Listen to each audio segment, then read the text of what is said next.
May labas po. Wala pa lumalabas? Wala pa po eh. Wala naman pong guard dito. Pinto eh. namin. Pinto nyo ba? Dami kasi aso dyan eh, huwag ka mapasok. Oo, marami pong aso eh. Kasi pinto, wala si Chip dyan. Wala naman. Hindi na naman.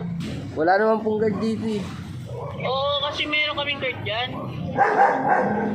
Walang tao na lumalabas sa'yo? Wala pa po. Wala pa pong lumalabas, ma'am eh. Sigawan mo nga kuya, baka nakatulog. Marami pong aso, ma'am eh. Sigawan mo lang, magigising yan.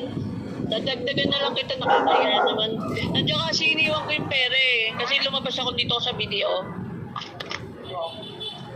Ano pong gagawin dito, ma'am? Antayin ko na lang po kayo. Medyo maano pa ako eh, binilin ko yan dyan eh. Binili nyo po.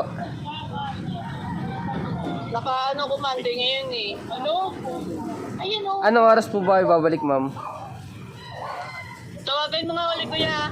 Sa kapitbahay namin, tanong mo nga. Para papasukin dyan. Nakaka-visit talaga yan. Kapag kailangan.